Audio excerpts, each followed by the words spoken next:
What is up, hotties? Welcome back to another episode of Stay Hot, brought to you by our good friend over at FanDuel. If you're doing any sort of sports betting or DFS stuff this NFL season, make sure you're doing it over at FanDuel. My name is Blaiden Kirk, and I'm joined, as always, by my two favorite co-hosts of all time, Matthew Sponhauer and Theo Ashton. Today, we are giving you the most impactful players in the NFL at each position group, we'll say. It's a sort of general loose term, but that's the general idea of what we're doing. We're going to go through quarterbacks, we're going to go through the weapons, go through the trenches, who are the most impactful players on both sides of the ball. But before we get into that, and before we get into the Stay Hot locks, Matt, Theo, how are you guys doing on this beautiful Wednesday afternoon, Wednesday evening? I'm doing pretty well. Blaiden, our mid-quarterback island Patreon episode is generating about as much dialogue as the real Love Island. Yeah. I saw the graphic that we posted on Twitter got it's saying that it's adult content, so it's getting blurred it's out. Putting it behind the 18 plus blur. Yeah. So I picked 5 kind of random quarterbacks to talk about on mid-quarterback island. They're Darnold, Baker, T-Law, Kyler, and Bryce Young. Mm-hmm.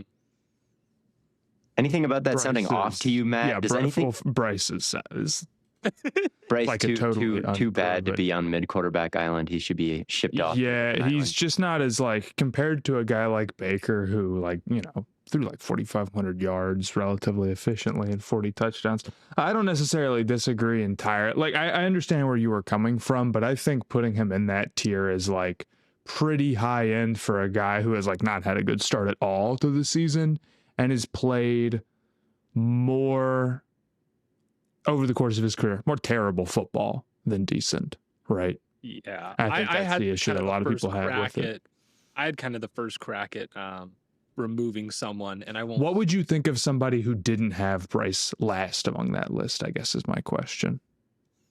That they really like Bryce's. You'd be like, that's a little crazy. That's a little bit of a hot take, Did either of you guys have him anywhere but last?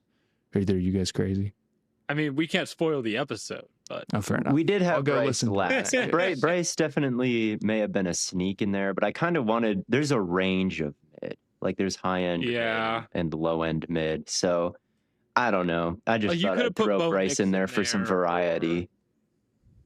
You could have put Bo Nix, or maybe Drake May. I thought would have been an interesting guy to put in there. Drake May and Bo Nix are just. I mean, Bryce is too, but it's just young guys who are a little bit different than the true mid quarter. Even Purdy could have been a good pick for. Purdy would have been good. Maybe Purdy would have been better for mid quarterback. Purdy probably would have been better. So you screwed up and you ruined the episode, and there's probably no reason to listen to it, and there's probably no reason to subscribe to the And you know what? I remember before we started, I was like, are we going to talk about Purdy in this? And Theo was like, no, I don't think so. No, I mean, we could have talked about Purdy. He just didn't really play a whole lot this year. All those guys have played every game. So they were kind of top of mind to talk about. And I don't know. I also think that Bryce isn't that bad.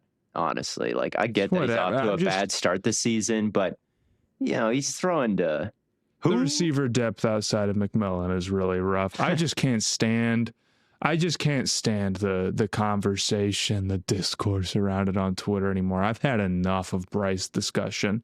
I agree.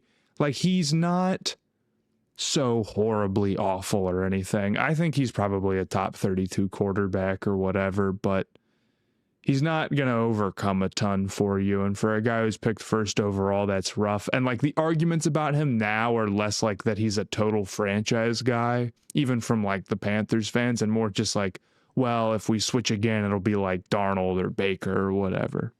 And we've got to figure everything else out first. And here's his stats in the last 9 quarters instead of just his season stats. I mean, the Panthers are 5th in passing attempts and I think 22nd or 23rd in yards. I mean, they're as bad as any team throwing the ball right now, but their numbers are inflated because they've just had to put it in the air so much because they've been down 1 million points I don't know. I don't care about the Bryce Young. It'll figure itself out one way or another at the end of the day. It will. I don't think he's trash. I really don't think he's complete trash. I don't think that he's regressed totally from his hot end of last season.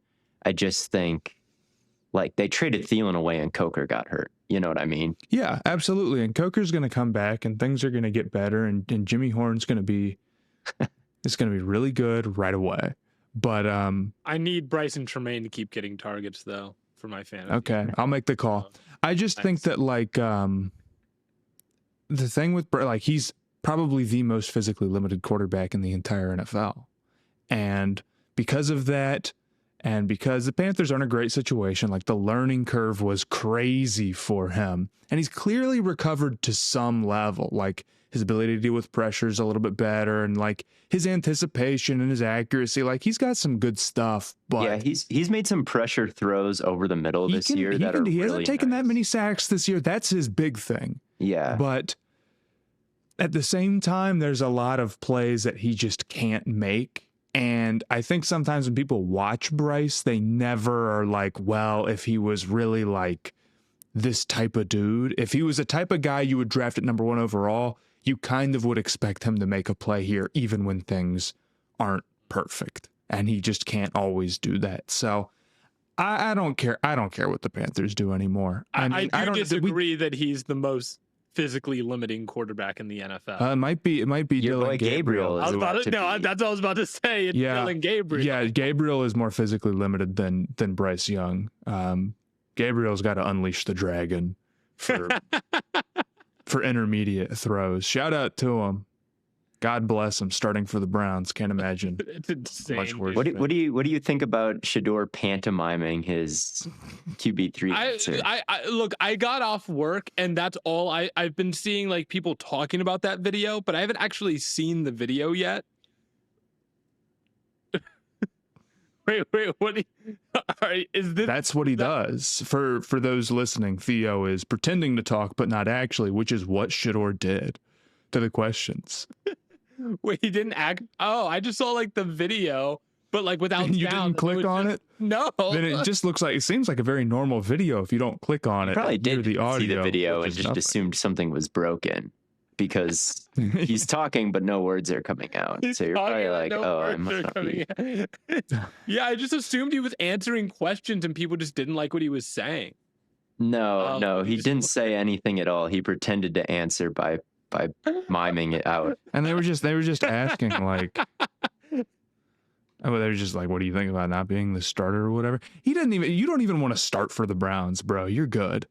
You That's what won. I'm You're saying. getting the No, better end of the deal here. You want to sit on the bench. You don't want to be out there for Cleveland. Dylan Gabriel's first start is against Minnesota, against Brian Flores. Not even a first start dude. thing. You don't want to be the starting quarterback. Like, bro, he's gonna die. He's like 5'9.5", going up against one of the best pass rushers in football. He's going to die.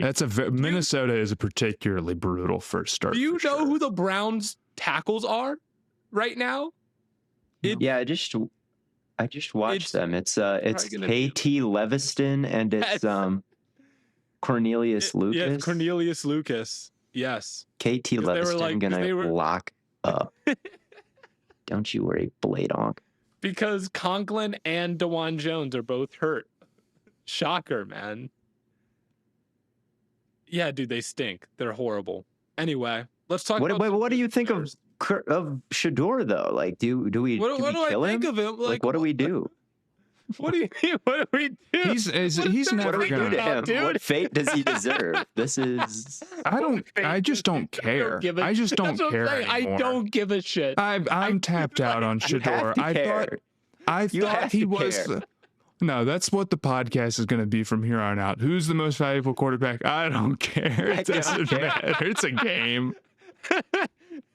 I only care about my fantasy team. That's all we'll be talking about from here on out. That and probably the Browns or whatever, and maybe Matt Corral. Permanently on this podcast. No, I mean, like, fans and us actually care about. To be clear, like, I mean, I thought Shador should have gone a little higher, and I think he's got some talent, and you know, I I would have liked to see him in a different position where he's not in Cleveland or whatever, and like maybe I would start him over Gabriel, but like he's a 5th round draft pick at this point, and he's got like clear massive holes in his game, as does any quarterback we think shouldn't be drafted in the first round, and even any quarterback who doesn't go in the top half of the first round. So like, okay, if he gets into Cleveland after being a 5th round pick, after nobody gets him in the first 3 rounds of the draft or whatever, 4 rounds, right? And they look at him and they look at Dylan Gabriel and they say, we might want to roll with Gabriel. It's like, dude, I'm just going to like read that as is on some level. If he comes in and he's good, like, okay, cool. But what do we think should happen? I don't know. What do we think should happen to like Kyle McCord? I just like, it's only so long can you have a strong take about it before it's like, well, if he's not beating out Dylan Gabriel in camp, I really don't think that like Stefanski is biased against him because I really don't think that. No. Here's the thing. Stefanski is biased against him because Stefanski and Andrew Berry wanted Dylan Gabriel. That's why they took him first. That's why they took him before Sanders, because they thought he was better then and they think he's better now. Like this it's not like that complicated. And if Minnesota is like the worst team to start against. No, but like if Gabriel looks bad in like 4 successive games, guess who we will see play football? Shedeur Sanders. Probably Shedeur at that point. I mean, right? Yeah. I don't. Let's see what Gabriel has. It's the Cleveland Browns season. They drafted 2 guys. It'd be nice to see them both if the year continues and the Browns aren't competitive, like they probably won't be unless Myles Garrett is like the beyond just the best edge rusher, but like the MVP straight up. I'll say that I'm as excited to see Gabriel as I would be Shedeur. Yeah. Okay. I'd be a little bit more excited to see Shedeur, but I'm like perfectly happy. I'm like, okay, let's see what Gabriel's got. Why not? It is a long Gabriel season because for he's them a lefty, to stink, and that's cool. We'll get a good look at both of them. I think I don't mind this from Shedeur. I just think he's got Twitch streamer brain where he's like he's like kidding. It's not like I don't think it's malicious, but he's it's like just doing like not it a for good look when he's doing it for the reaction because he knows like he knows the fans don't actually care. And he saw the Jackson Dart fan fiction and he wants to be a part of that. He's messing with the media. I don't know. I feel like messing with the media and like joking around with the media gets looked back on fondly in a couple of years. Like, well, remember when Shedeur did this? Like, I don't know. It's not that big of a deal. Like, did Jim Mora, the head coach, ever like kind of mess with the media? Yeah. Like, I don't know. It's not unheard of to just like, I think he understands the absurdity of the situation himself too. He's a 5th string. He's the 3rd string. Like, why do you guys care about me so much? And I think like, I don't know. I just think the whole situation has been absurd from the very beginning and remains absurd. But like, I don't think Shedeur is that bad of a guy for. I think people kind of like project some maliciousness onto Shedeur that doesn't really exist there. Like, like when he was sliding in the draft the whole time, like he never seemed like that, like hopelessly crushed about it. Like you'd think like when he got drafted, he was like still pumped and still good to go. And it's like with this stuff, it's like, this isn't sort of like I hate you guys and thing. It didn't seem to me. The good news, like regardless, there's going to be another 9 quarterbacks to start for the Cleveland Browns this year. Shedeur will probably be one of them. There is plenty. What was the line we set at the beginning? Was it 3.5 or 4.5? 3.5. Yeah, dude, they're shattering the over. They're not shattering it. They got 3, man. They got 3, and that's gonna be it. I think they could get to a 4. And the question is, if could be 4. I don't. There's a million. Watson's coming back, man. Watson. Fuck. Look, this is the Browns, man. There's time. There's time. Yeah, we're already at 2. We're a quarter of the way through the season, and we're at 1 now. 2. We're a quarter of the way through the season. Next quarter, and, like, it'll no be disrespect. 2. Next quarter, very good chance the best one that they're going to play got benched. Very real possibility. I mean that's true. Like the only reason Flacco got benched. No. Call it now. Maybe that is Call it now, Theo. Who's going to be better than Joe Flacco that they're going to play? It's not impossible. Do you like Gabriel more than him? Do you like Shador? I feel like Shador Watson off the Achilles. Gabriel's Do we like half of Flacco's height? There's no way. Free agency mystery bag. I feel like Shador could be a little bit better than Flacco. I just think Shador's probably going to take too many sacks. I'm excited about, like, I can get myself, like, there with everything else. Mm-hmm. But and he had, you know what? He had moments in the preseason, which, like, this is starting, you know. He had preseason moments. He had moments in the preseason where, like, he looked like pretty, like, okay, good. And he was firing the ball into windows and making it work with only, like, a so-so arm. And he can see the field and all that stuff. But, like, dude, if he takes, you know, it only takes 2 or 3 sacks that are bad and his fault combined with an offensive line that probably spots you 3 to be totally unacceptable. But dude, here's the vision, right? Is if Shador comes in after the bye week, it's Jets, Ravens, Raiders, Niners, Titans, Bears, Bills, Steelers. But like, it doesn't matter. I don't care what the schedule is. How many good defenses are there? Like, that sounded like a pretty average schedule. I mean, I think you're reading. It doesn't matter what the that. schedule is. Shador, like maybe Shador as a young bloke has more to him than Flacco, and so does Gabriel. Like Flacco fell off the wagon these first 4 weeks. Like bro is out there at a completely different level of bad than he has been as a mid backup before this. Like 2 touchdowns to 6 picks, some of the worst. A lot of those picks I feel like weren't his. Like the number of those that got like dropped and just like tossed into the hands of defenders. He made the worst throw of all time versus the Lions. Okay, that was true. that is true. And even after the fact, I'm looking back and I'm like maybe it was a miscommunication. What did he think the receiver was running there? Like, I think if you put Joe Flacco in as the quarterback at Colorado last year, like this version of Joe Flacco, like I don't know if Colorado gets better. Like, all right. I don't know. I don't know if Oregon would trade Dylan Gabriel for Joe Flacco. I think they'd be like, you could be a coach, but we kind of like a little bit of running, a little bit of mobility. Yeah, I mean, a little bit of arm talent. 40 definitely doesn't help him, but like he can point some things out in the team meetings, maybe. Impressive. But as far as going out there and executing, I do think that the quarterback play has a chance to get better. Like obviously Gabriel and Shador, maybe they're just as like they're not any kind of good athlete, but Flacco is I guess my take isn't even that whether or not the quarterback play gets better. I just don't think it matters because they haven't had a good tackle in years. They haven't had a good wide receiver in years. They haven't had a good running back in years. Like, I guess maybe you say Judkins and he's been playing okay, but like he has. But what part of this offense screams like is the difference maker? None of it. Like absolutely zero. Isaiah Bond, Jamari Thrash, KT Levston, Cornelius Lucas. Fannin after the catch stuff. Hell yeah. Fannin Yak Ball. It's Fannin and Njoku, but like that was the same stuff that Flacco was already hitting.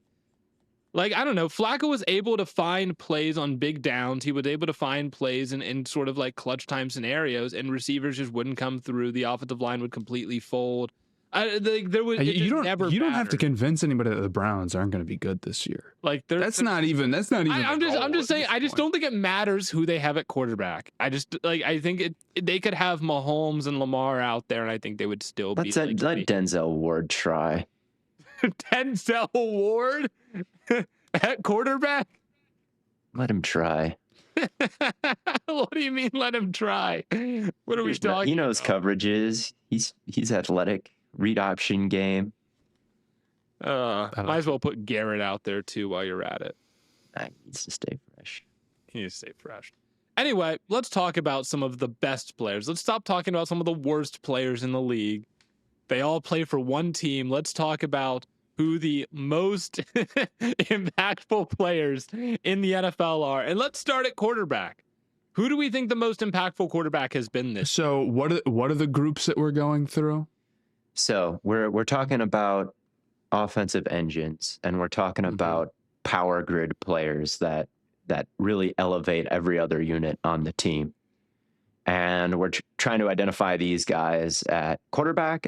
We're trying to identify a weapon that fits this category, an offensive lineman, a front seven player, and a secondary player. Like guys who are elevating, who are enough of a threat to just erase other perhaps weaknesses, or at least elevate, the strengths around them.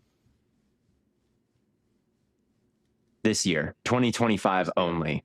Only the first 4 weeks of the season is what I'm taking into account, really.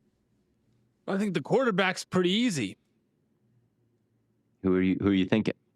Dak Prescott. I mean, I think that's very fair. I mean, dude, he's looked like the MVP. We've said it before. He might not have. I think Jordan Love has better stats than him right now. Allen, Lamar might. I don't know if he does. But I don't think Dak is the most valuable player or the most valuable quarterback. I think it's Allen. I mean, I think Allen's a fine bet too. I just feel like Dak is doing absolutely everything for the Cowboys right now in terms of like his pocket presence has just been unreal. His accuracy is so good. I don't know. It feels like he's really like on another level this year, and especially without CD in the last game, it's just like, how is he making anything work? I mean, I think Dak is a fine choice. I think Dak and Stafford are like the outside of the top 5 guys, sleepers that you could pick for this, and I would understand where you're coming from, right? And when you look at that top 5, Allen's had a great year. Lamar has taken a bunch of sacks, so if we're only talking about the first 4 games, probably not him. Mahomes, I still think is Mahomes, and I think when they get Rice back, they're going to be electric, but they've had some struggles on offense, so maybe you say, like, it's tight at the top and tough, so no. Herbert would have been the choice before last game, but like the run game really got going for the Chargers and he threw some picks. I'm not saying that's all his fault, but again, tough to make the top of this list. So for me, that left Allen, who has been really great this year, super efficient, 70% completion percentage. I feel like he's been really secure with the ball. He's a rushing threat, but also when they need him to go out and make plays, he can do it as good as anybody else. We saw that in the Ravens game against a really tough defense for the coolest game of the season and a really sick comeback. Dak and Stafford have also been balling out, but I think that actually choosing Dak comes down mostly to his team being bad rather than him being better than Allen. I think it works for this season, though. Like, the Packers were the number 1 defense going into Sunday Night Football, and Dak put up a 40 burger, right? And Michael was wrecking the game. I mean, he was winning really quickly, and that's a crazy constraint for Dak to have, especially without Lamb, who is kind of the quick game answer. That's very true. And Dak is completely commanding the line of scrimmage. I mean, he takes every play clock down to 0, getting everybody set. Javonte Williams is leading all running backs in success rate right now. The offense is absolutely humming. They've overcome injuries in the receiving core. Like, Tyler Smith isn't having his best season in pass protection. Like, I really do think Dak has been as valuable of a player as there has been over the first 4 weeks of the season. I would give him the MVP vote. Him, or I could give it to Mahomes, who's been dealing with perhaps even more of a depleted roster. Yeah, absolutely. Absolutely. Perhaps maybe is a word I lean on too much. He is. No, I do the same thing. I'm not trying to hate, but like when they were worthy lists, I mean, it was just incredibly bleak. And the fact they've been able to stay afloat whatsoever is impressive. You can tell they're going to be all right. I have no problem with Dak. I'm not going to argue that much against him because that's my guy and he has been balling out. He's on your fantasy team. He's on my fantasy team. So shout out to him. But I'm going to go with Allen. Yeah, I mean, you talk about Allen's completion percentage. Dak leads the league in passing yards, completing almost 73% of his passes. That's just absolutely absurd. Now, he also has 166 pass attempts, which leads the league. But yeah. But you can just tell, man. Like, he's just balling. Like, and it's the same with Burrow last year, right? Like, he had a lot of passing attempts, but it's not, it doesn't mean he wasn't efficient. It doesn't mean that he wasn't dealing with a bad offensive line. Like, and Dak will not win the MVP because the team will be too bad, and they're not even going to make the playoffs probably at this rate. Mm-hmm. And so that will probably keep him from winning it. But like, he's playing as well as any quarterback in football right now. Yeah. And I wouldn't rule out maybe the Cowboys staying in the playoff hunt if Dak continues playing at this level. Because again, going back to Burrow, I mean, they missed the playoffs at 9-8. They got off to a really slow start. Burrow still finished really high in the MVP voting because people recognized what he was doing, right? But he didn't win, of course, and I don't think he should have won. So, right, Dak, yeah, he probably won't win the MVP. Probably won't. That's probably still a very they're first 1-2-1 right now. I mean, they would not be in the playoffs right now. They probably wouldn't even be close. Right, but 1-2-1, it's not. Yeah, I mean, they're not. Yeah, they're not. It's not overcomable. Yeah, I mean, but like the entire NFC West is above them. Half the NFC South, the entire NFC North, and the bigger issue that the Cowboys have is not their current standing; it's the fact that they're not that good, and their defense has massive issues. Their defense sucks. You make good points, but of course, having a losing record through 4 games, like you're not going to be in the playoffs, but that doesn't mean you're. I do think that Herbert deserves a shout here. I wrote one Herbert stat down. So we got the bottom 5. Where did I write this? Oh, I don't know. All I know, look, here, let me paraphrase it because I don't remember where I wrote it all down. So in terms of straight drop back pass attempts, no play action, right? Just take the snap. Go back 3 to 7 steps. There are 5. The bottom 5 teams in pressure rate allowed there are number 1, the Chargers. They're the worst. You're allowing like a 56% pressure rate in those moments. And next is the Titans. They're at like 53%.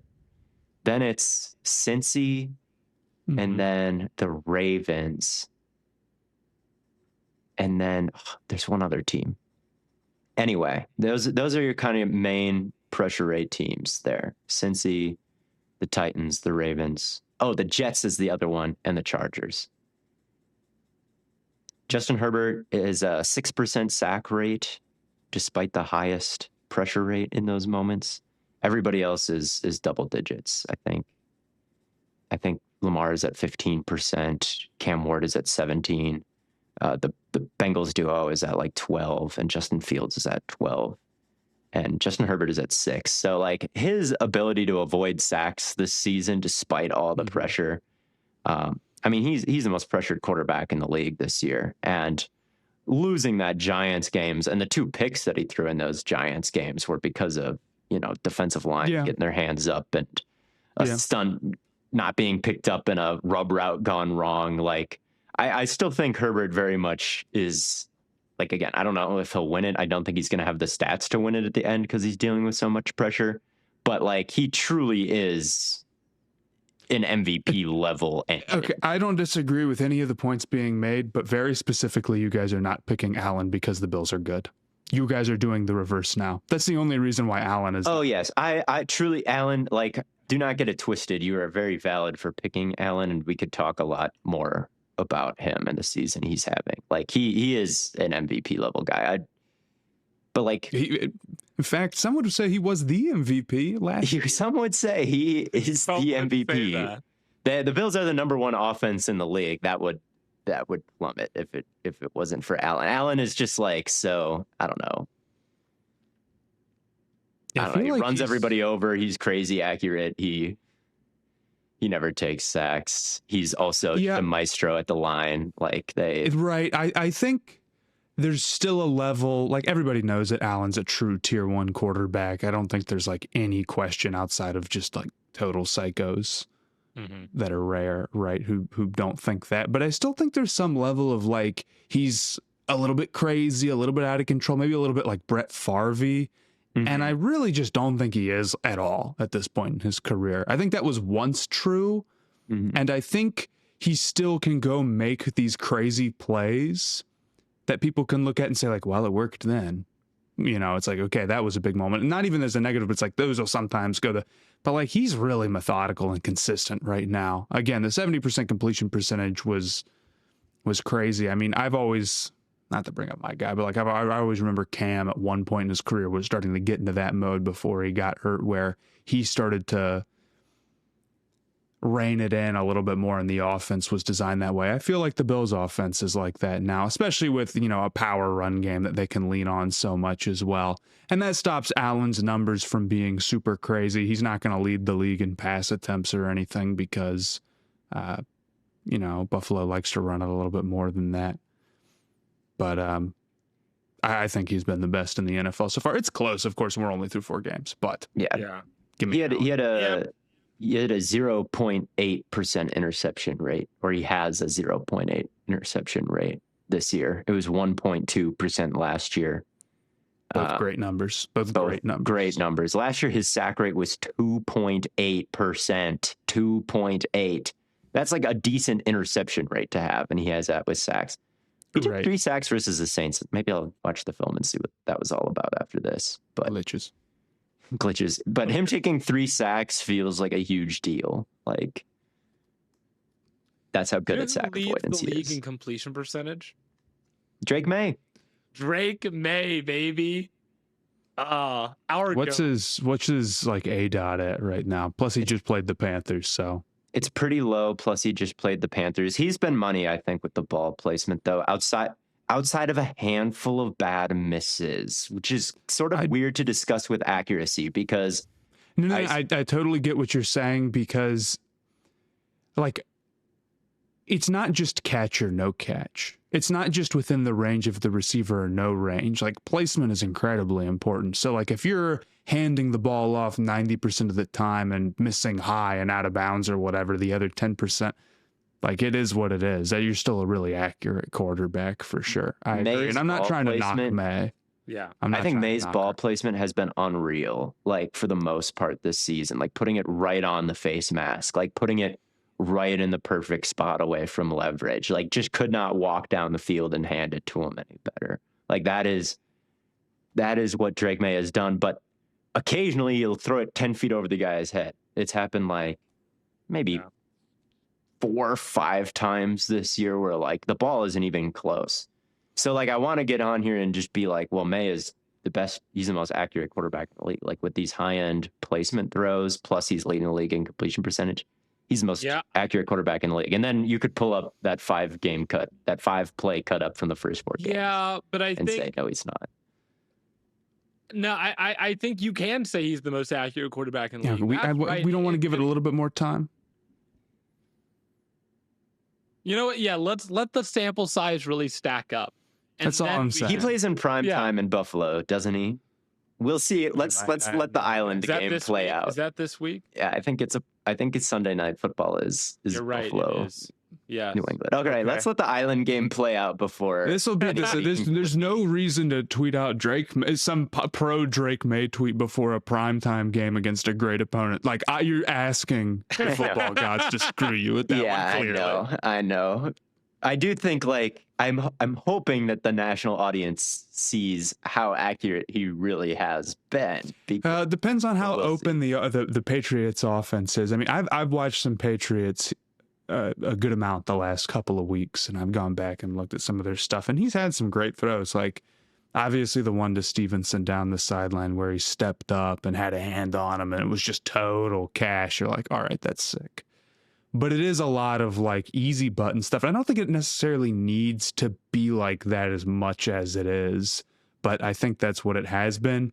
And really, I think the case you can make is that it has more to do with the receivers than it does with Drake May, and that's why they don't want to just say, go out and get this thing done, kid, right? So I think he's really good, and he was giving ultimate respect to Cam Newton this last week, and he did the Superman. So, good guy in my book. Best guy in my book.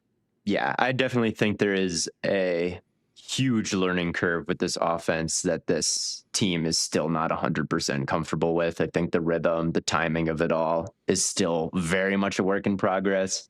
I think May feels a little bit reactive sometimes instead of anticipatory. Like he's got to kind of see it and then throw it. Like it's not quite in a perfect rhythm all the time, which it's crazy that he's been as accurate as he's been with that as the feeling.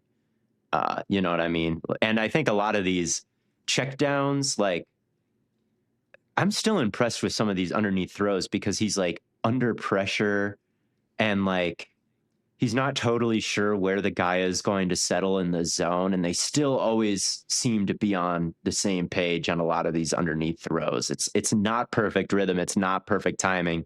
It's kind of two guys feeling it out who are new together. And for the most part, May has been on the money in those moments. So I'm very encouraged by May.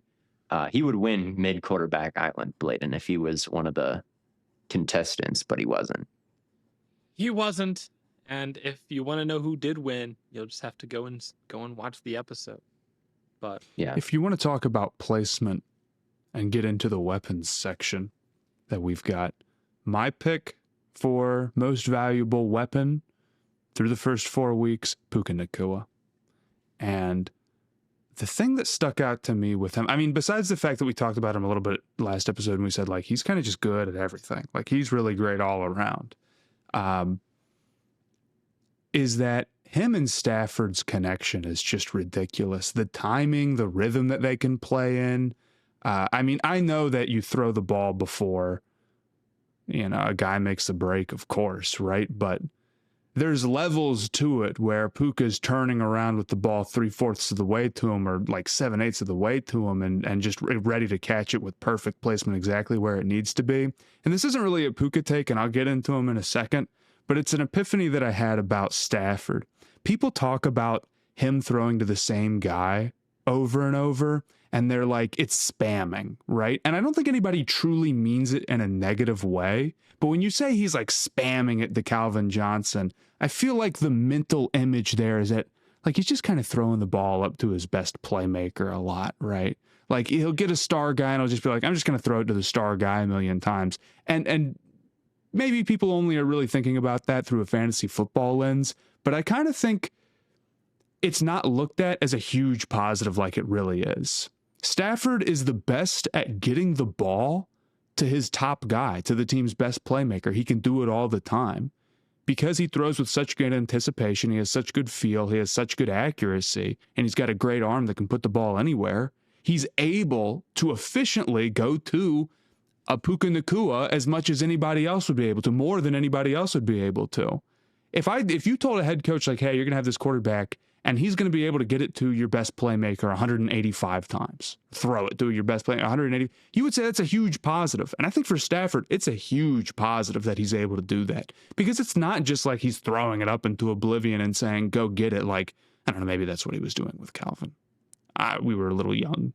I mean, I would have done when that Calvin was doing his thing. And I think there were a couple of throws different. like that, but I think that's what Calvin is good for. And I think some quarterbacks maybe wouldn't have thrown it into oblivion. Right. And some quarterback, regardless, it's good, but I think it's even more than just being aggressive. I think it's a skill and a talent to be able to throw to somebody like Puka that much. That being said, don't let that take away from the fact that Puka is off to the best start this season of any receiver in the NFL.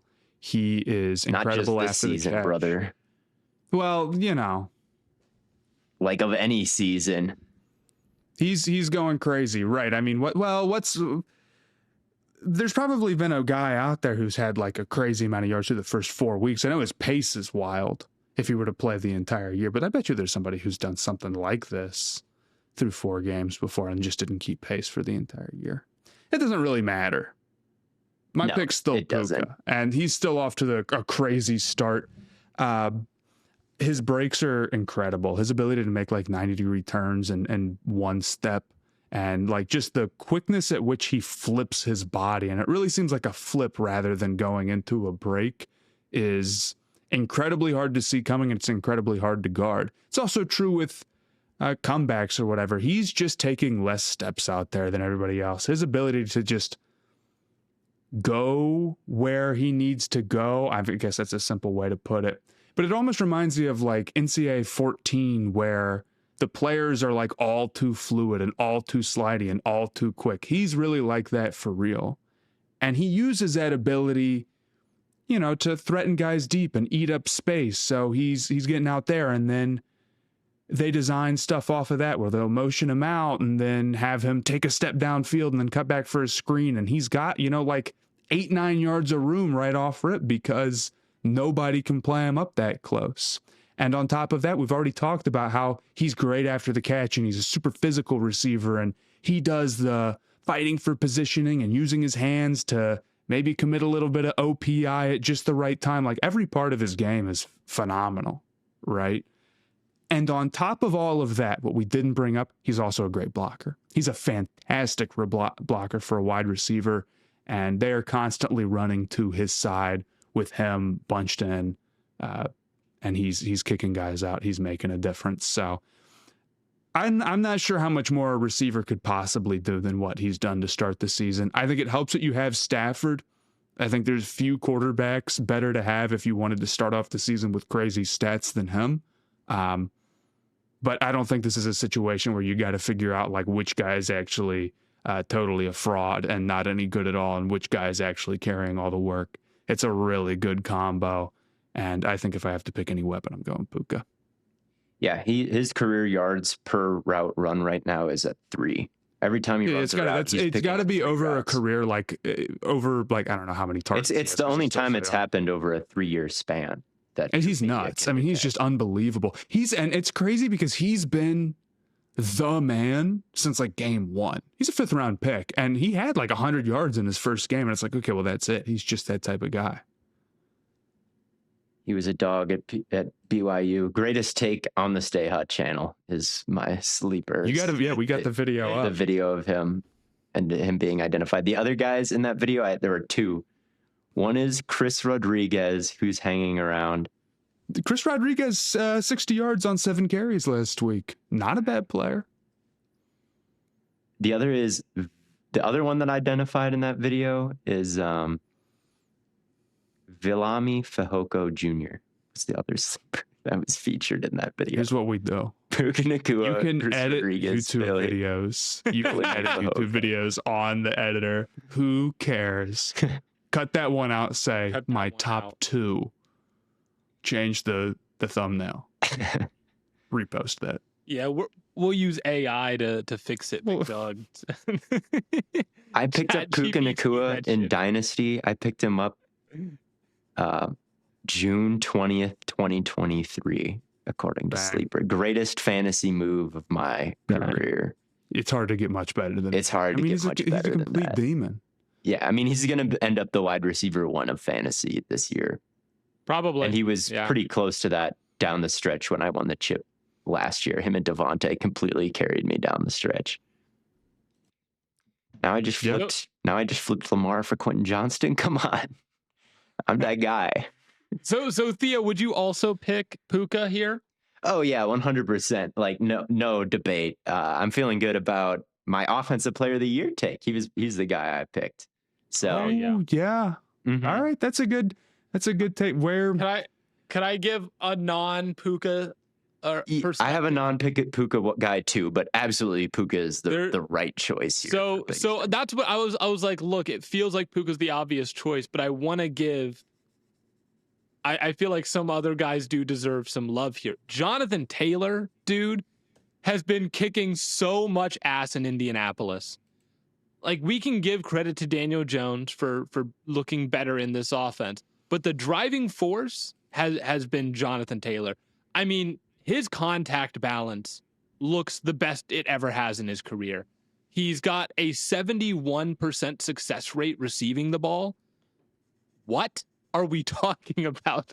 I mean, he's just everything that he does. He's just perfect. He breaks tackles like nobody else. I mean, it's him and Bijan are like the 2 best, I think, contact balance guys in the league right now, probably. Genty. I mean, yeah, Genty too. But like, Jonathan Taylor's just been such a freak.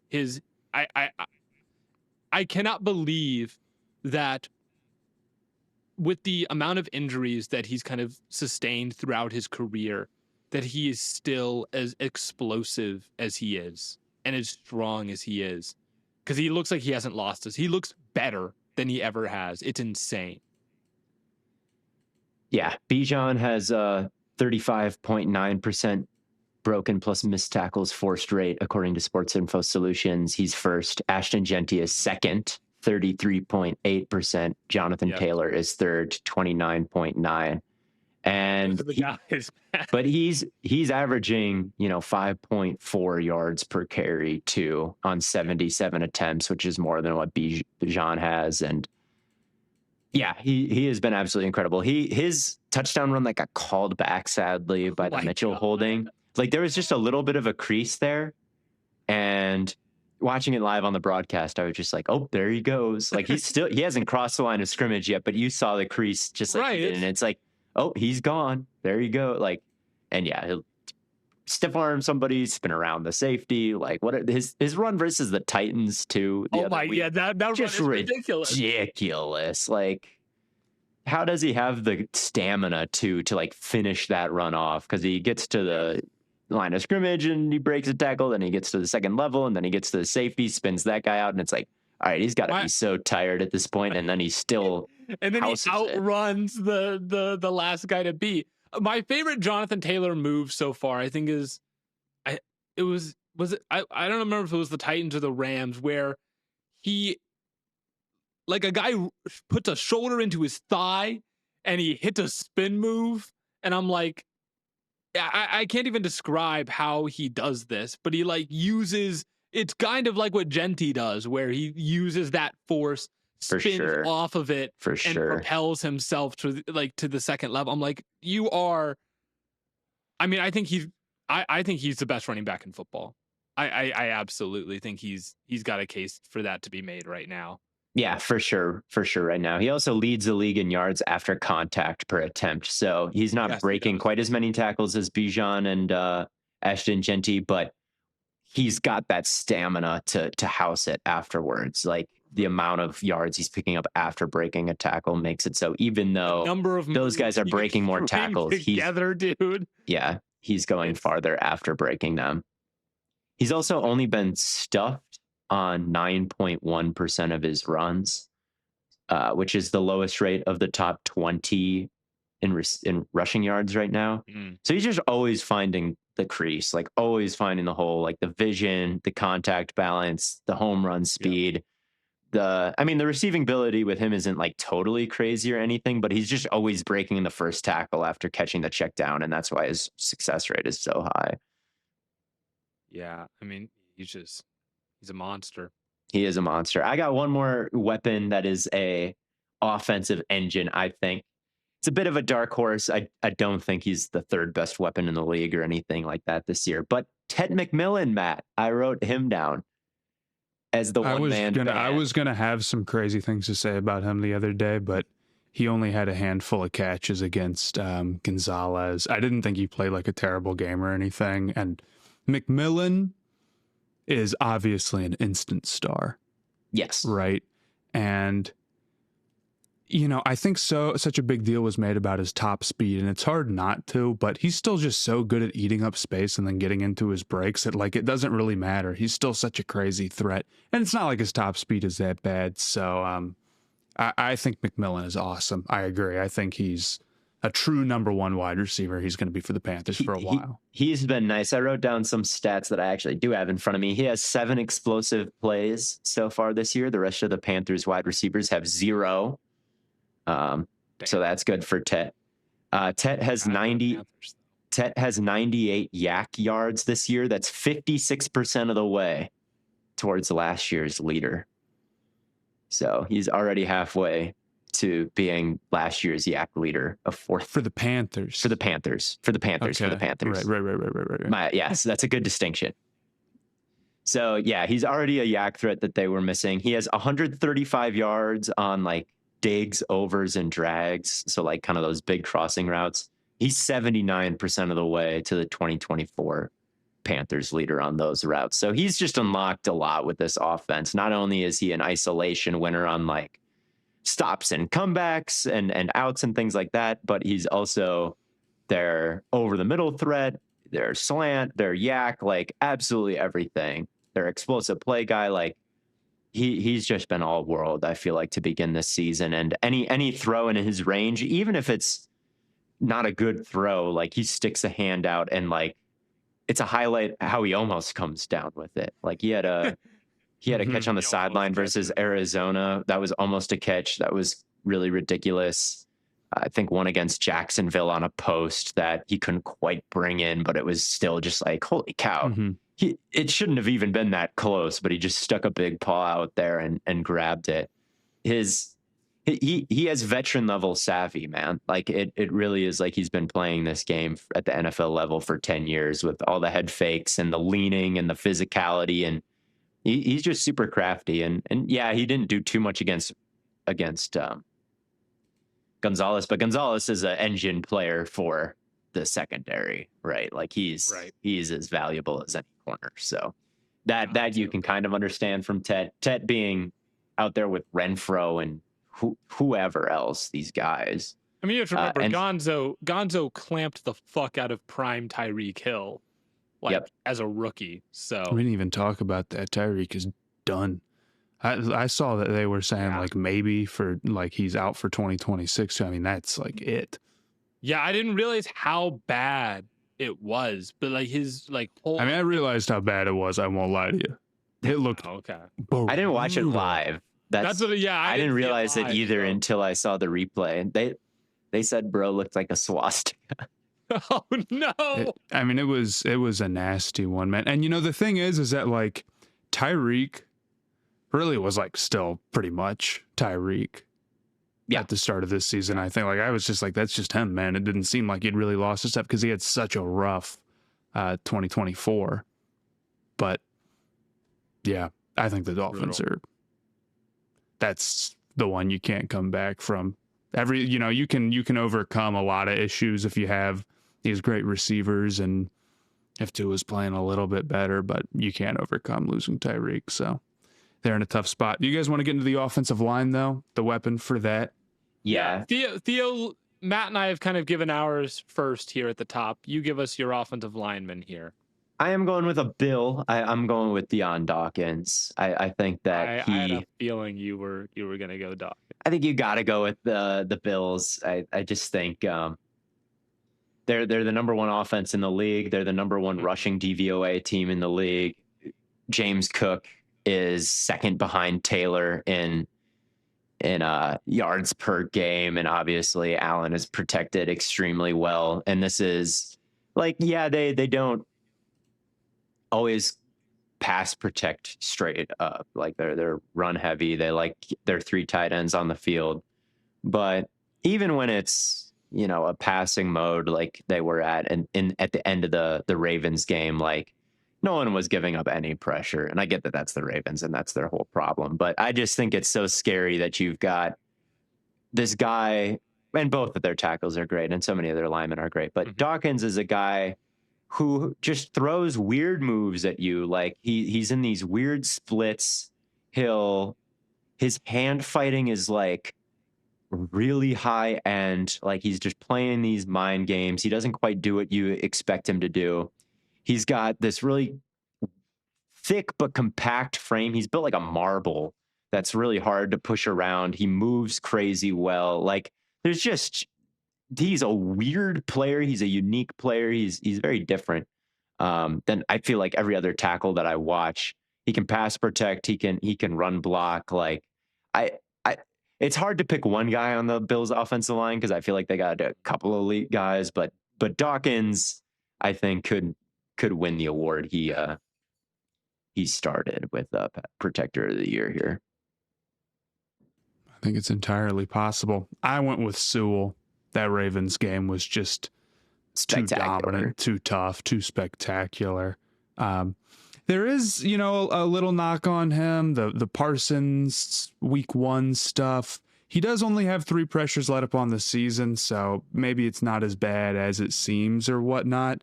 But I think most guys would have a pretty tough time with Parsons. Even Lane. Yeah, there's just the best edge rusher beats the best pass protector. I really think I agree.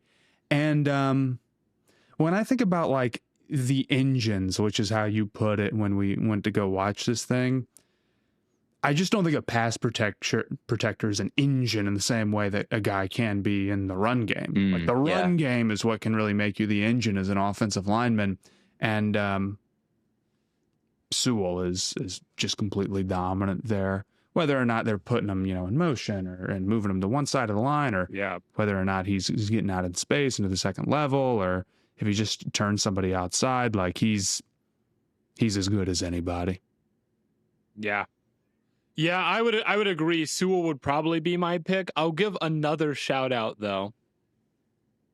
Josh Simmons for Kansas City. I think has been pretty great as a rookie so far.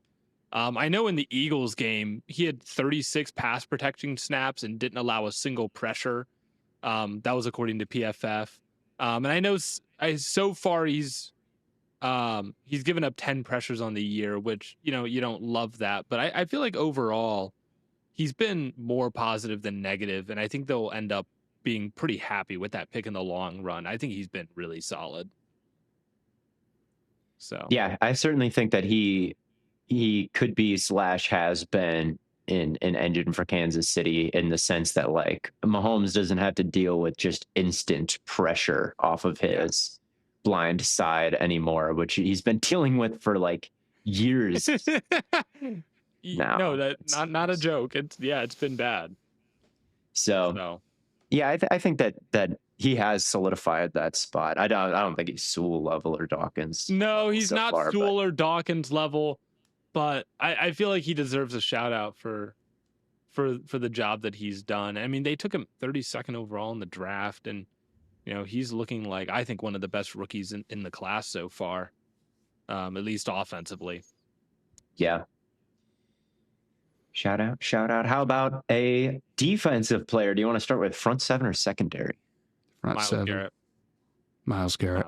I don't think there's anybody else you can reasonably pick, if I'm being honest with you. We've tried to give the rundown on Garrett like a million times on this pod already, but like, I think he's one of the great athletes ever in the NFL, truly. Nobody has his combination. Like Micah, I think this is how you put it, Theo, actually. It's like Micah is completely unstoppable and dominant, and Garrett probably has 20 pounds on him, right? Yeah. Like there's just a combination of speed and power and like ability to cut inside. Like his cuts cover an insane amount of distance. And then he does a great job putting that all together where if you threaten that much, the amount of respect you have to give everything just makes it so easy to pull off whatever you want. There's times where he'll go to stab and like his ability to dip his shoulder is crazy too.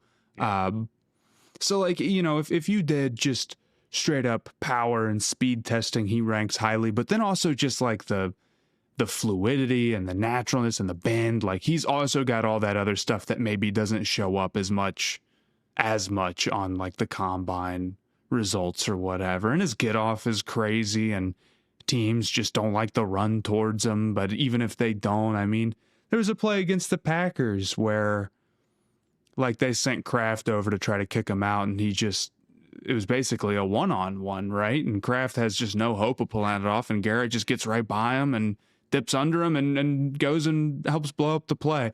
He's, I guess I'm interested to see how long he can play at this level. For sure. I think he's as good as basically any defensive player has been in my lifetime that I can remember. I mean, there's other guys who are crazy, of course, and I'm not saying he's in a tier alone or anything, but like he's up there with whoever. And if you told me that Garrett kept it going for a long time and he's just a one-on-one crazy athlete, like, could you disagree necessarily? No, I not really, man. So I don't. I mean, he might be the best athlete in the world, just point blank, period. When I was doing my Reggie White study for the Micah video after the trade, like Reggie had some crazy longevity. Like as far as being a defensive engine, they were the number one defense in the league in 1995. That's when Green Bay won the Super Bowl, and Reggie White was 34 years old. He was first team All-Pro. He had 12 sacks. He was third in Defensive Player of the Year voting. 1998, he's 37. He's Defensive Player of the Year, point blank period, 16 sack year, 37. So, I mean, I think that Garrett is the best, like, force winner, like pure, just too big, too bendy, too good off the ball. Like, I think him and White are probably the best in NFL history at that kind of thing, combining get off with size. Because Reggie White was a big dude. Like, he could play 3 tech. He could play 1 tech, right? He could play nose. They would do that with him all the time, and he would just annihilate the center. But when you put him at edge, like, he looked like a defensive tackle out there, but he was getting off the ball like a Parsons. Like, it was crazy that a big ass dude like that could be moving like that. Well, Reggie White was 291. Damn. Holy shit. He was huge, and he had bend, and he would always hit that hump move, which, like, when you watch his actual games, you hear about it all the time. Oh, there's that Reggie White hump move. It's different watching like the old footage of him actually just like doing it 3 times in a row, and it works all 3 times. He just like picks the guy's shoulder up or elbow up and just almost like a Kareem Abdul-Jabbar hook shot, like takes the shoulder and like just throws it over his head and then goes inside. And Garrett's got his Euro step teleport. And Garrett's got his Euro step, and it might still be cooking when he's 35, 36, 37 like Reggie White was. And if it's not, he could certainly find some other way to like contort himself, as the great ones so often do. Like, they'll just find some other answer in which what their body is capable of. So yeah, it would not surprise me if Garrett goes on to do whatever. Like, nothing would surprise me about Garrett. I think Aaron Donald retired at the peak of his powers. Who knows how long he would have gone on. I don't think Garrett is going to do that. I think he's still got his whole ring chasing era left after Cleveland, most likely, Blaiden. And he's going to be like 34. Yeah, when he's going to have starts. to chase rings for a long Hold on now. Cleveland. So Hold on. Joe Thomas stayed in Cleveland. He said that if he was going to win a championship, he wanted to do it in Cleveland. That is an entirely different guy. Maybe Garrett will have the same mindset, the same. Garrett, I think, is also going to be effective past the age of 32. Yeah, and Thomas also, he started to break down at the end. Like, he was in really, I know he had like the great snap streak, he 10,000 played like whatever. 11,000 snaps in a row. Yeah, but like at the last year, like when that streak broke, like he was really I remember reading stories about like he couldn't walk right and nothing. It's hard on those guys. Being an offensive lineman is brutal. Yeah, Garrett gets to take some breaks, and sometimes the ball doesn't go his way or something like that. Like, I feel like the amount of energy emitted as a defensive end perhaps isn't as much. You don't got to be. I think there's a big difference being 315 pounds versus 270, 265. Yeah, there definitely is. Yeah. I mean, some of those guys are up to like 330. You know, that's just brutal on your joints. It's brutal, man. So Joe Thomas was 6'6", 312. And he had the fastest like first step in football at tackle. So doing that every. He was a beast. Garrett is the right answer here. I mean, Micah is right there with him. I think this year he's been ridiculous. Another guy that I think is up there, I think Aiden Hutchinson deserves a bit of a shout out here, coming especially from me, who hemmed and hawed and dismissed the start he was off to last year as an outlier. And how would he be off the knee? He's doing it off of a really gruesome, it's not just he tore his ACL. Yeah, it's amazing how good he's been. The only reason why I didn't really consider him is it's because okay, well, is he actually better than Garrett? He's more of he deserves a shout, but he's not Myles Garrett. I mean, he's got 23 pressures this year, right? He's crazy. I just don't think he's. I think the list of guys with 20 are Garrett and Parsons, obviously. Yeah. Benito is there. Benito is there. He's got 21. Will Anderson is there. Will Anderson is number 1 with 25. Okay. Shout out. And then Hutch is there as well. And I think those Hutchinson. There's a few more. Tuli Tuipulotu. Tuli He had like he had like got a 23. crazy game the other. He had like a game with a crazy amount. Maybe I'm thinking that up, but I feel like Karloftis has 23. Josh Hines Allen has 23. Hines Allen, I'm forgetting. And Hines Allen, I also consider. Brian Burns has 20. He is also. One other guy has 20. Can you guess who it is? 20 pressures this year? Is it Jonathan Cooper? It is Jonathan Cooper. Yeah, baby. That was a great ball. Lincoln High School legend. I watched Bengals Broncos. That was the last game I watched. You see, just the last one of week. You had to know he was getting there after that Titans game. Dude, I'm watching him beat the right tackle every single snap. I'm like, dude. Yeah, Coop's good, but that Titans offensive line is pitiful. Yeah, his get off is ridiculous, and he's got bend. It's a good combination. Him and Benito are just like frying people within a tenth of a second off the snap. He's really good. He is really good. It's great to see. But I think Hutchinson. I think Hutchinson is the third place guy. Maybe Anderson.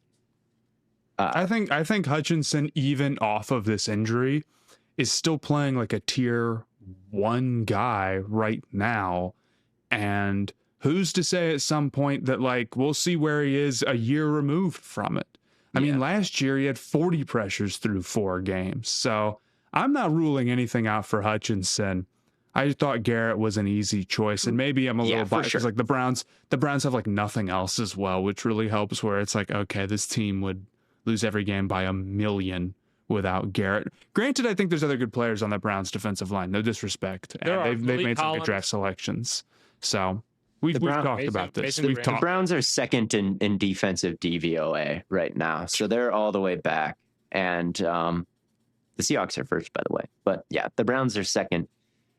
And that would not be true without Garrett. So as good as Hutchinson has been, as good as Parsons have been, like their defenses aren't second like Garrett's are, and they're probably not carrying them the same way Garrett's is. But I don't know. Who has the deepest bag in NBA history, Matt?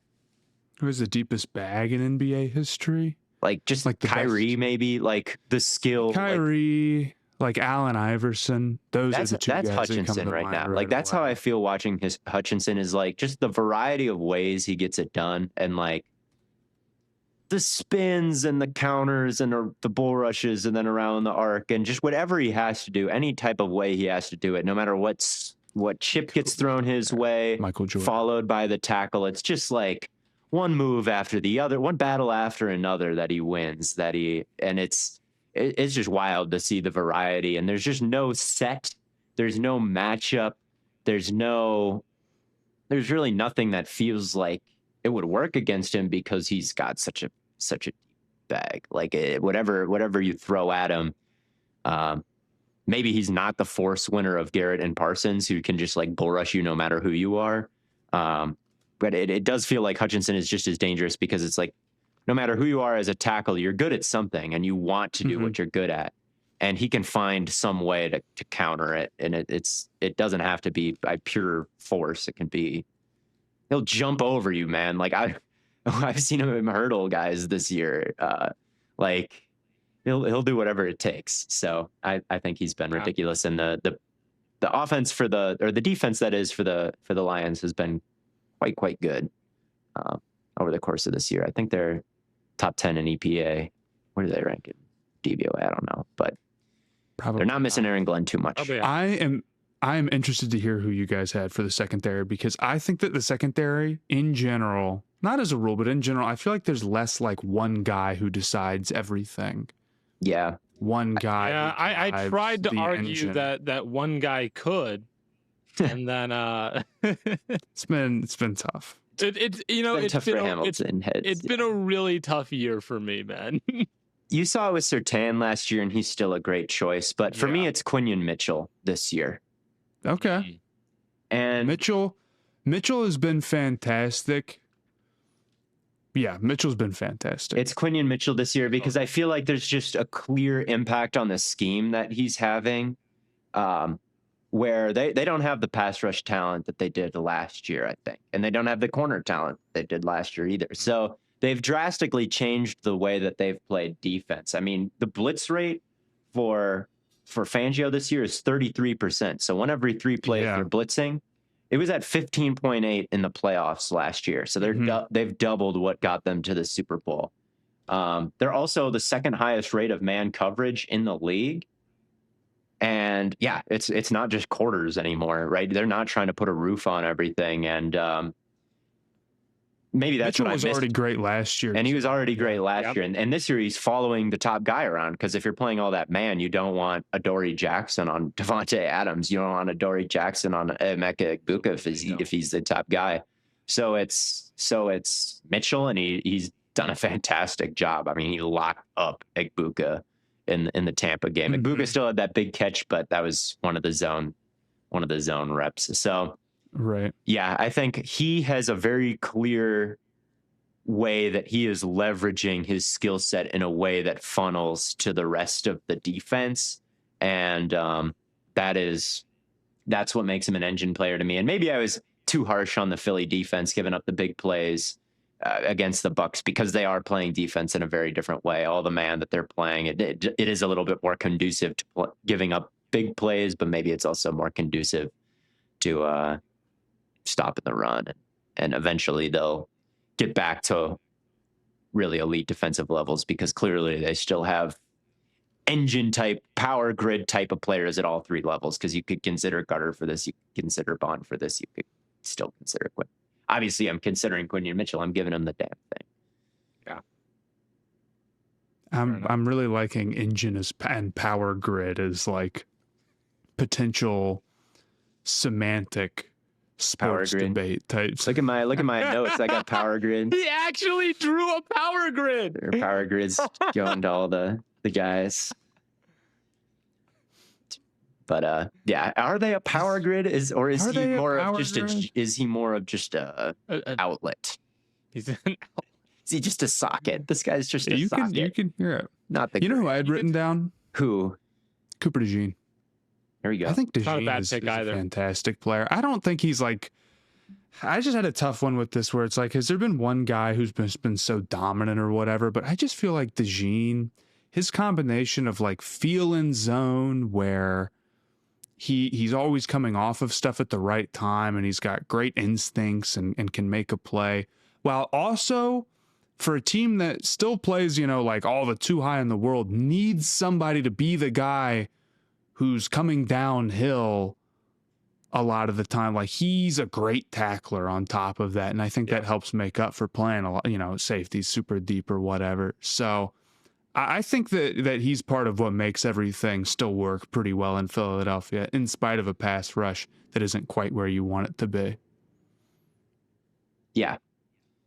Yeah, he had a play versus Tampa where he came off on the assignment and jumped the route, and the dropped interception that ended up being a penalty. Yeah.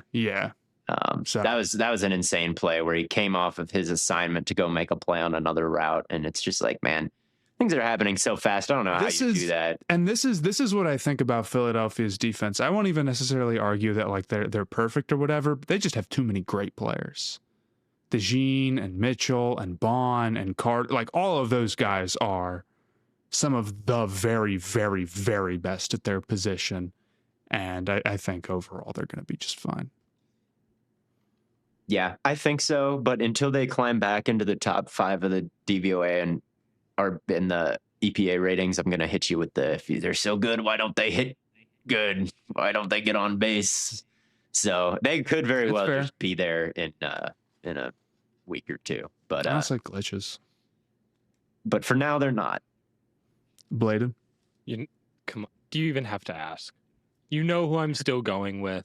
Surtain? Despite the Denzel Ward, Pat Surtain. No, I'm still going still with Hamilton. It's still Hamilton. It's still Hamilton. I get the Ravens defense has been down. It is the most not his fault year again. They're doing the exact same thing they did last year. They ask Hamilton to just be the cleanup guy. They're like, we're gonna go super light. You're just like, yeah, our defensive line's gonna be super banged up, and like that. Obviously, they're not making that decision, but the defensive line is super banged up. They're going light in the box, and they're just like, yeah, Hamilton, whatever you think, just clean it up. Like we don't care. And like that's what they did last year, and it didn't work. And then they fixed it, and they were like, actually, I need you to be our eagle eyes, eye in the sky, make sure nothing gets past us vertical, and let's just force you are going to basically take up 2 safeties deep by yourself. And he's capable of that, right? That's where I think they should be using him more instead of just as this cleanup piece, because then it leaves so many vulnerabilities elsewhere. He's capable to shut down an entire area of the field by himself, but they try and use him all over the place, and he's good enough to do that stuff, but they are not a good enough defense everywhere else for that to work. He's been charted with 156 intended air yards in his targets, and he's allowed 41. So that's Jesus pretty good. Christ. That's pretty good. You know who else is good in that? You could have said Jordan Battle, Blaiden. You won the war. You won the war. Dude, you know what? No, but here's the thing. Jordan Battle is like, he's like the opposite, dude. Like he's like lucked into every single interception. It's hilarious. They got him like started he just happens to be there when the receiver and they throws and they noted that on his scouting report when he was coming out of. Isn't that the whole goal? This is one of the luckiest players I've seen in my life. I can't explain it. We need this guy on the team. That's my Baker scouting. And no, it unironically, he's the Baker Mayfield of defensive players. It kind of was on my scouting report though. Like he is just sort of always around the ball. Right? Like he just knows where, like he's got good instincts. And so it's like, it's not a shock that he's always in those areas. It's just always so funny that like a ball hits a receiver dead in the chest and it like bounces up in the air and Jordan Battle just happens to be right behind him to make an interception. Yeah, I think Hamilton is still a sick player. The defense has been so bad that it's like, well, how much of an engine who knows how bad they would be without Hamilton? Like, well, God only knows. He's injured. Oh, God, they put him on the injury report. He was limited in practice today with a groin injury. All right. Well, if he doesn't play, it's definitely over, man. Linderbaum was on the injury report too. Linderbaum was. They're in real trouble. They're actually in trouble. I thought the take was going to be like they're 1-3, but it's okay. How long's Lamar out? Like they might not be totally all. There's only so many games you can lose before it's a making the playoffs issue. And I'm not saying they're that up against it. And of course, the Ravens are a team that can rattle off 9 or go 8-1 in a 9-game stretch if they need to. But at the same time, like if you don't have Lamar out there, you're probably not even going to be favored to win any games until he gets back. And I saw 2 to 3 weeks. Favored this week. 2 to 3 weeks. Houston's favored this week. Rappaport said that it's more week to week than the initial reporting. Okay. So they don't have him. Yeah. This Texans game is like bordering on a must win. If he's even missing the 2, like they can't go to the Rams with no Lamar. That's you're probably losing that one. You can't be 1-5. Then you really do have to like maybe just win straight out. I guess the 7th playoff seed makes things a little bit easier. It's like if you have 7 losses, you're probably there have been years where, the Packers got off to some bad starts. There have been 2 years where Rodgers broke his collarbone, and one of them they snuck in. Like, I can't underestimate the power of just having Lamar. And if they're 4 games back with 6 games to go, like they'll win all 6 and sneak it in. But 100%, like it is time to worry. And Nate Wiggins is on the injury report. Van Noy is on the injury report. Yeah. Stanley is on the injury report. Matabike is out for the year, Matabike is out for the fucking year. Dude, Travis Jones is on it. Linderbaum is on it. Humphrey is on it. Awuzie is on it. Hamilton's on it. I don't see Jair on this list, but I'm putting him on it. Maybe he's not on the list because he's on IR. But like, I will say the positive spin from this in terms of the making the playoff stuff. Part of the issue is that they have played 3 really tough opponents in the first 4 weeks. I mean, Bills, Lions, Chiefs is brutal. And after the Rams game, it goes Bears, Dolphins, Vikings, Browns, Jets, Bengals, Steelers, Bengals, Patriots. It's like you get a lot of, I'm not saying that all those teams are like total gimmies, but like that's about as calm as a stretch. They need to sweep their division, and they could, obviously, but who knows at this point? I mean, we've been saying all this historical things about the Ravens, there's a lot of not true, but yeah.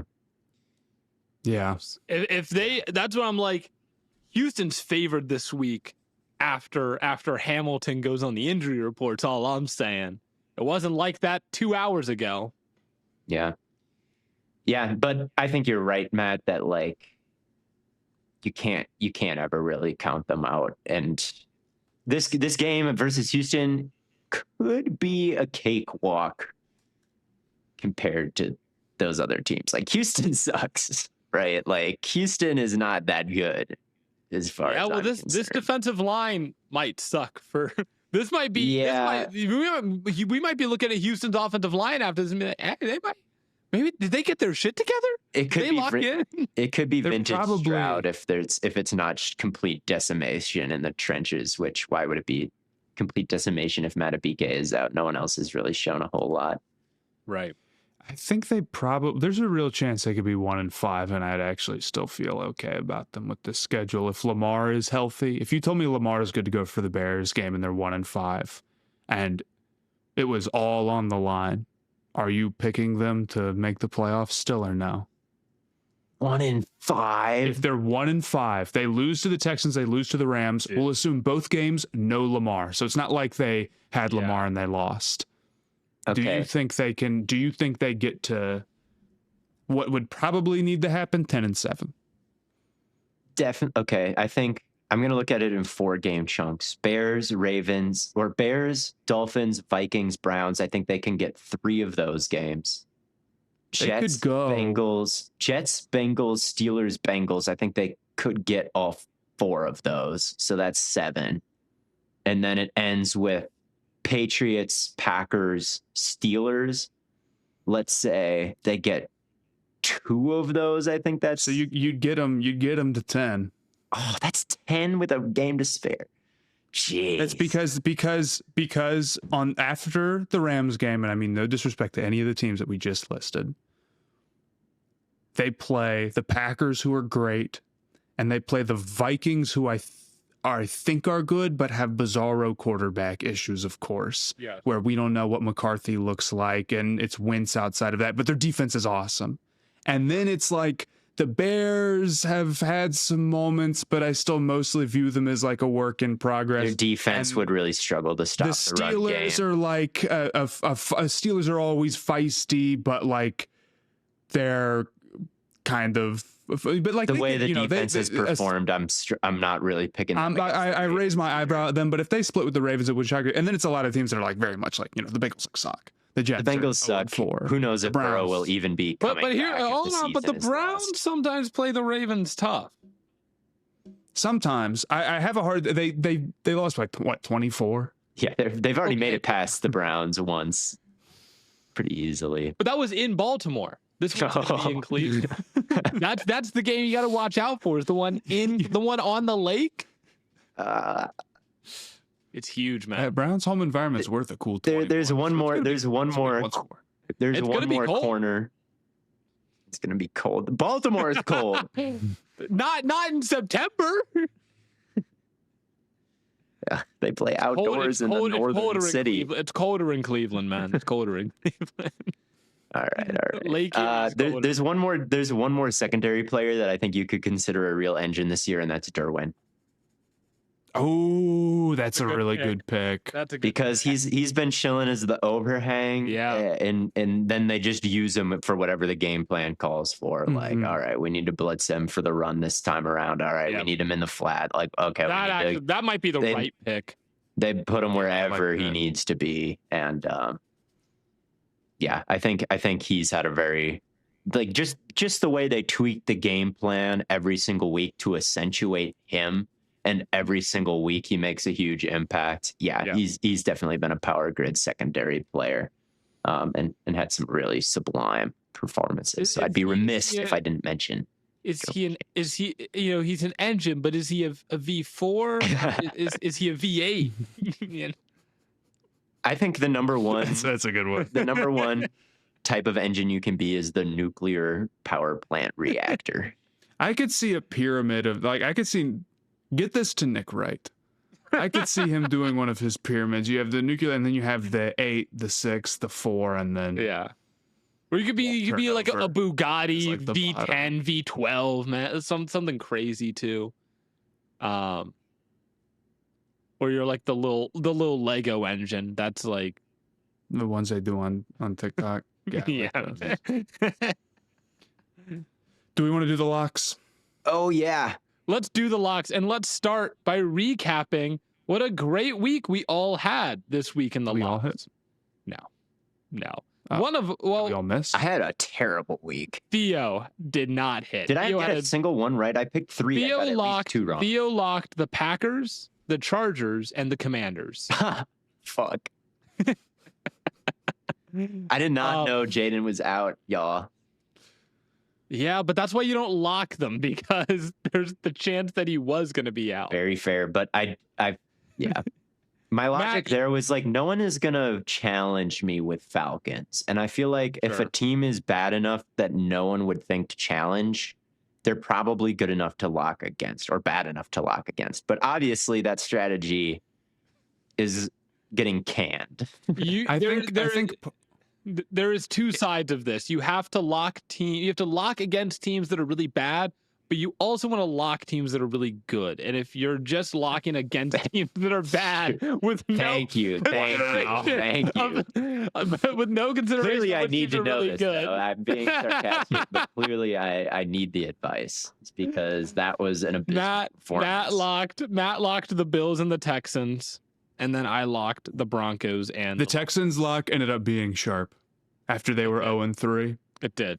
That was a good pick. Titans lock looking quite good. Well, you do this, I'm going to look up their odds for the number 1 pick, and I'll get back to you. Well, Matt, you have the lead here with 6 points. Theo and I are tied at 5. I picked the Broncos and the Lions. I got you. So both of those hit. So you're in the lead, Matt, with 6 points. You get to decide where you pick. Oh, I should come into this knowing where I want to pick. There's a number of good games. Hold up, let me count the really good picks real quick. I've only 1, 2, I'll say 3, 4, 5. Give me the turn on the back. So give me pick 3. You want the turn? Mm-hmm. Okay. Then I want. I think I just want the I think I want the first pick, and give me the Lions over the Bengals. Right.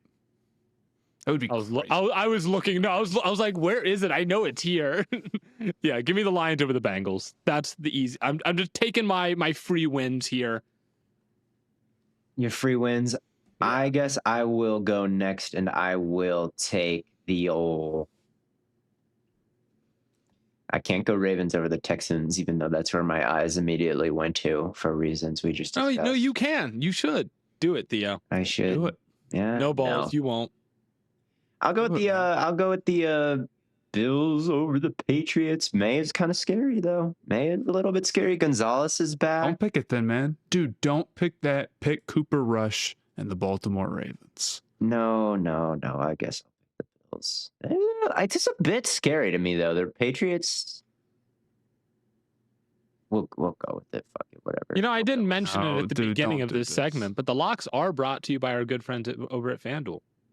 So, of course. So you're not picking the Bills? No, that's not what I said. No, but sure. So you don't pick them? So who are you picking, Theo? The Bills. Oh, okay. I'm messing. The Bills. Matt, you've got 2 picks here. I know. Okay. There's no total gimmies at the swing, but you don't have to pick a game within 7 points, which is what I like. Yeah. I will pick the Cardinals over the Titans. Locking against them was very safe, and I have faith it'll be safe again. Cardinals are a little any shaky, running backs, but yeah, all good.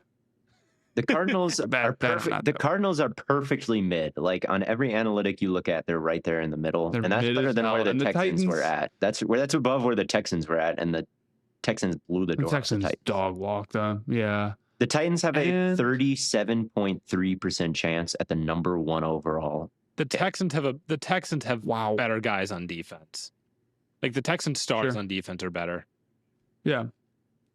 I mean, a 7-point spread is a 7-point spread. It's not unovercomable. Marv is locked in though. Have you considered? That's true. That is true. You know what? I didn't consider that. And locked in Marv, they'd be 3-1 right now, but he took a half to find himself. That's true. I'll go Rams over 49ers. I think they're red hot right now. I kind of buy into them being a good team, and I think Stafford and Puka are cooking too much right now. Sorry, Niners. I'm really glad I went with the strategy that I did. Had you not picked Rams, I would have been very upset because I was like thinking about taking the second pick to try and get 2 picks closer together. But I'm like, I feel like Matt's going to take that Rams pick, and I'm going to be left out in the cold with no Lions and no Rams. I'm going to feel very sad, but now I don't feel so sad. I'm up next. Yeah. Is Colts over Raiders getting into lock territory? Yeah. Pains me to say it. Yes. Yeah, the Raiders have been terrible. Yeah, and the Colts have been pretty good. You guys are lying to me. Look, well, first off, I mostly play the spreads. Not entirely, but mostly. And that's a 7-point spread, which is about as good as you're going to get on pick 5. But also, the Raiders have not been particularly strong on either side. Look, Genty, I'm holding back and holding off until we get a bigger sample size where he's not playing behind literally the worst run blocking offensive line in the NFL. But he is incredible. That game he had, that touchdown run he had was nuts. He's an incredible player, but he's not going to go win games by himself. Didn't he lead in the stuffed run rate, Theo? He did. He was getting hit behind the line of scrimmage more than anybody. And Colton Miller is out too, which makes me pick the Colts because Colton Miller is an outlet type of player. He's got some electricity to him, and now he's gone, and it will be trash. They will be back to after I think a brief moment where Genty got his head above water and everyone got to breathe, and I got 33 points in my fantasy league where I have him. I think that will quickly be I'll be pulled back down to the bottom of. It's like a dam that cycles you, and sometimes you're up, but then you go right back down, and then you hit your head, and then you die. That's probably what we just saw from Genty. We're about to hit our head and die. we saw him appear above the dam one time, and the next time we see him, he might be a lifeless corpse without Colton Miller. So we'll go. Blaiden, I think you got a whole lot of nothing. I got a whole lot of nothing. If you want another pick. There is nothing here that screams to me this is a banger. No, there's nothing that screams banger. Vikings over Browns, though. Feels. Yeah. Well, first off, you're getting some emotional hedge with that. Not that that's what we play for, but it's not terrible. Second off, not terrible. It's interesting to imagine what the game script looks like for Gabriel.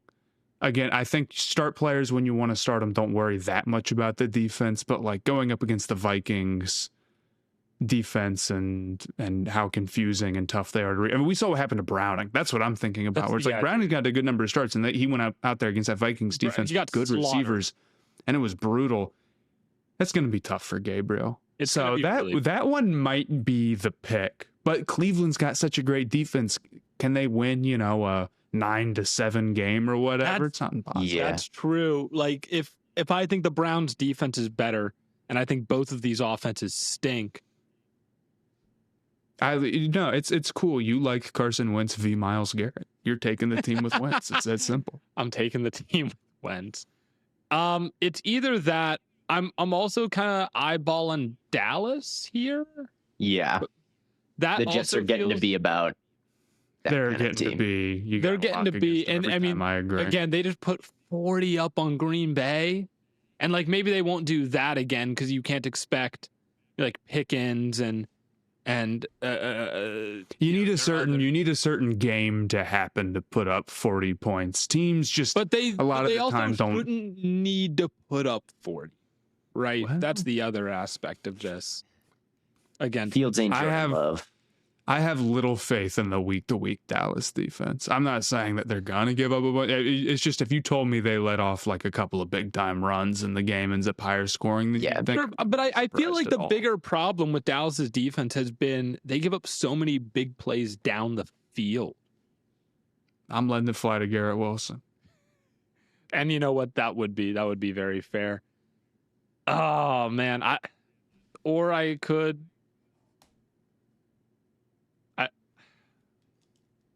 also that was the other one I was looking at was potentially Chargers over Commanders. They do have Jaden Daniels back, but still no word on Terry McLaurin. But that probably is also not a very safe pick. No. Don't do that. There's no safe picks. I wish there was a chat here to tell me what to do, but I think I'm just going to stick with my one and call it a day. Yeah, the Panthers playing the Tyreek-less Dolphins aren't great. Dude, I'm not even looking at that game. That's the most unlockable game of all time. The Panthers are the most unwatchable team in football. They've had 2 30-point blowouts. I know they won one, but it's been 2 30-point blowouts back-to-back, and now they're going to go no Tyreek Dolphins versus Carolina. That's the thing is I feel like Bryce is hooping like a tiny percent more than like people are giving him credit for right now. And I just feel like no one is watching. It is what it is. It is what it is. I'm not locking the Vikings. Myles Garrett is going to throw Carson Wentz up into the air like pizza dough. Like Dylan Gabriel probably is more attuned to pressure than Carson Wentz. Carson Wentz is really bad. Like he was so bad against Pittsburgh. Myles Garrett is going to bake Carson Wentz in a pie. Somehow. He might. He's going to use Carson Wentz as like sod aeration. He's gonna like here's the grass and make him pick up all the. Would you lock the Browns? Fuck no. Hell fucking no.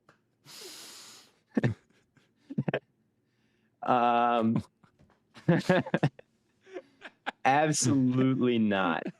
What? You just said Myles Garrett's gonna win the game by himself. This is the 29th DVOA team versus the 31st DVOA team. All right, this is, I'm not. There's no one standing out. Who's what? Which team is what? Cleveland's 31, buddy. Damn it! I was like, maybe there's a chance. Better offense and better defense. Hold on, man. And I'm not locking Philly over Denver. Philly, and their 3 and outs. I'm not locking Philly. Philly's great, but Denver's a good team, and like Philly's passing offense has been too up and down to be. They'll have a game where it's like a beautiful half where they're passing to AJ Brown, and it's glorious, and they come back against the Rams, and that's the Rams' only loss. And the next game, it's like we're gonna have a quarter where or a half with no passing yards. It's just not anything. Yeah, I'm letting the calculators tell me how good the Eagles are, and they're not telling me enough yet. Well, no one's locking Jackson Dart after his glorious performance. You win that one with the Dart stuff. My fault there. No, I'm not locking Dart. Yeah. We were talking about last episode, dude. All right. With a young quarterback, there's always going to be that.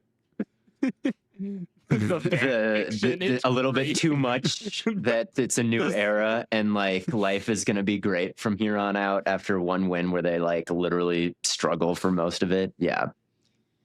Shout out Jackson Dart though. He did have some passes over the middle. They were playing a lot of split 2 high zones, and like there's usually 2 shapes when that happens. Like there's a triangle on the left, a box on the right, some shit like that. It's the boxes if there's 3 receivers, the triangles are if there are 2, so you get a bracket. But between the 2 shapes, there's usually a void against, like, that's why it's middle of the field open. Dart hit a couple of those. They were not digs or anything on the move. It was just Theo Johnson sitting his ass down and Dart hitting him. Yeah. But he would not have hit those. He hit one dig to Neighbors too, where they rushed 2 and just let him stand. Like Minter was calling some hogwash versus Dart, I guess. He was getting too cute. Like, blitz that guy, all right? He doesn't know what to do. Like, blitz that guy. And he's, like, playing the 2 high, letting him use Cam Scatabo as a lead blocker and just getting totally outnumbered. Blitz that guy. Hopefully, Brandon Staley... Fuck, it might be the same thing. I was going to say, you think the Saints are going to blitz him? I don't know, yeah, man. I don't know. But I'm not locking the Giants. The Saints are not that embarrassing of an Owen. They're not, like, the Titans level bad. So I'm not locking the Giants over them. Giants fans are mad because I said that they'll probably be the worst offense in the league without Neighbors. They're like, come on, dude. Bro.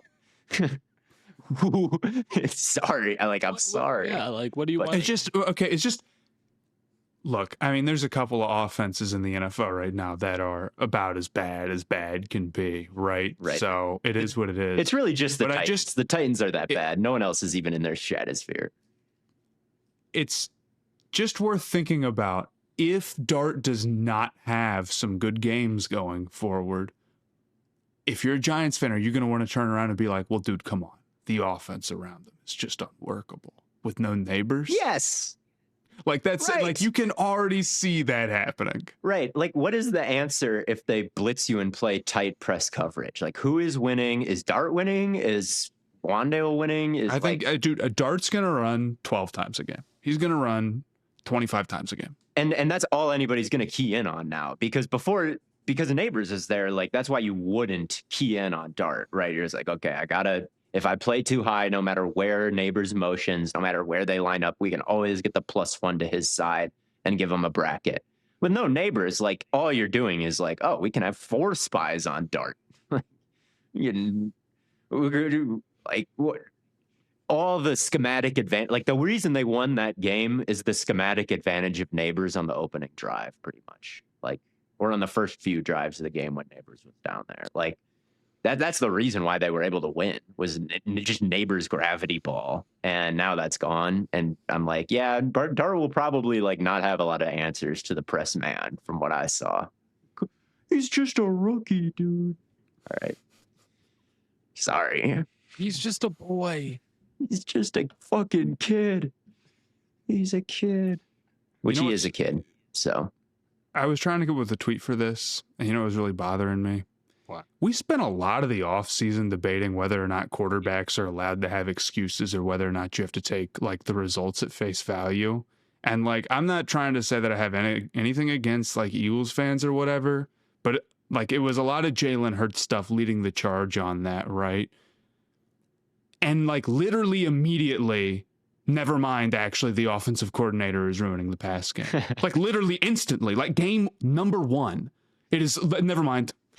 Everybody's no excuses until the season actually starts and every game isn't perfect. And then like, wait a second. No, I think it is a team sport. And I know it's not all Eagles fans doing that. I know. It's every winner, anybody. And yes, that's... Because it's true. It's true. There's a team. There's like a reason why there's a team. Like these, if they were redundant, if they were truly redundant, they wouldn't even be out there. Like the owners would be like, why would I pay somebody? It would be a bunch of machines. It'd be a bunch of AI. But it's just like, I mean, we went on for like a month. Like the Jalen Hurts shit, like all of July. I remember it very well. And it's just, just to obviously not be true. We obviously know. Do the receivers and the coaching and the offensive but they are line 4-0, matter? Matt. That's the thing. They are 4-0. Right. That's why I didn't tweet about it. He has, because I imagine in my mind's eye, because I'm like, okay, well, look, I agree that the offensive coordinator has been a big part of the struggles, but like, doesn't that kind of prove that like influences outside of how the quarterback play can affect the passing offense or whatever? And then you're like, well, we're 4. Now imagine your offensive line is 5 Kevin Patullos. Think about it. That's a great one, man. You got to make that video. I'm trying to understand the struggles of other quarterbacks. Now imagine Zach. This. Let's say you were throwing to AJ Brown, but instead it was Kevin Patullo. That's what it is, though. That's what it is. They're like kind of a weak link. It's okay.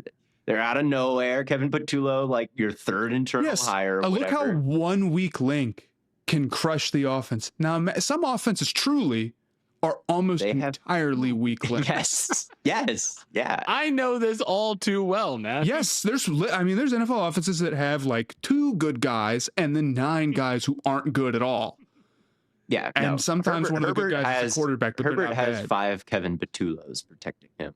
Like, that's right now. Like, he was getting shit for not beating the Giants. The Blobfish Herbert Defender Twitter account had a great graph of like win percentage when there are 20 charted pressures, and like Herbert's one of the best at winning those types of games, and like Burrow has 0 or something like that. Like, it's hard, man. Like it's difficult. There's shit can pressure, bad play calling, drops, like all of these, allowing the defense 40 points. Like all these things happen over the course of the game. Caleb Williams said after the Raiders game, like, Max Crosby is the best player I've ever played against. Max Crosby is the best player I've ever played against. That doesn't just not matter because he's not a quarterback. Like, you have the best. This guy is the best player some dude has ever played against, and he's a defensive end. You'd rather him probably be a quarterback. Anyway. Yeah. I mean, Crosby's ridiculous. I think if you said he's the best, if anyone said he's the best player they played against, that's probably fair. Yeah. So anyway, I have one lock. I'm taking the Lions over the Bengals. Theo, who did you lock? The Bills and who else? The Bills and the Colts, right? The Bills and the Colts. And then Matt, you took the Cardinals and the Cardinals. Rams. Yeah. Oh, yeah. So those are the Stay Hot locks brought to you by FanDuel.